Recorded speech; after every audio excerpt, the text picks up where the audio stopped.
പ്രമേഹ രോഗികൾക്ക് ഏറ്റവും ഉത്തമം പച്ചമാങ്ങയോ പഴുത്ത മാങ്ങയോ? ഏത് ഫ്രൂട്ട്സ് കഴിക്കുമ്പോഴും പ്രമേഹ രോഗികൾക്ക് സംശയമാണ്. പഴത്തിന് മധുരമുണ്ടെങ്കിൽ ഷുഗർ വർദ്ധിക്കുമോ?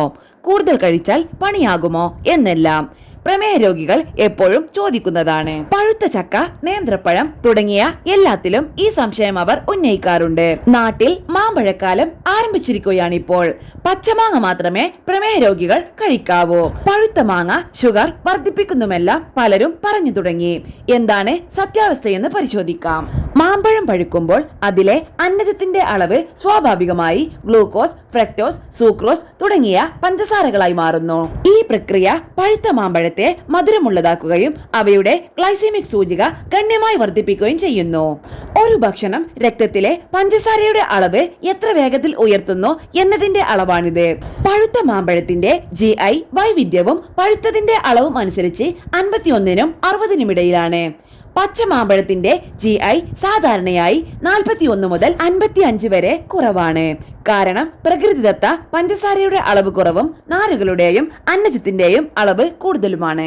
പച്ചമാങ്ങയിലെ പഞ്ചസാരയുടെയും GIയുടെയും കുറഞ്ഞ അളവ് രക്തത്തിലേക്ക് ഗ്ലൂക്കോസിന്റെ അളവ് മന്ദഗതിയിലും സ്ഥിരതയിലുമാക്കുന്നു.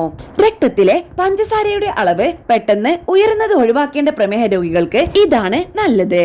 പച്ചമാമ്പഴത്തിൽ കൂടുതൽ നാരുകളും പ്രതിരോധശേഷിയുള്ള അന്നജവും അടങ്ങിയിട്ടുണ്ട്. ഇവ ദഹനത്തെയും ഗ്ലൂക്കോസ് ആഗിരണത്തെയും മന്ദഗതിയിലാക്കുന്നു. ഇത് ഇൻസുലിൻ സെൻസിറ്റിവിറ്റി മെച്ചപ്പെടുത്തുന്നു. ഭക്ഷണത്തിന് ശേഷമുള്ള രക്തത്തിലെ പഞ്ചസാരയുടെ വർധന കുറയ്ക്കുന്നു. കുടലിന്റെ ആരോഗ്യം മെച്ചപ്പെടുത്തുന്നു.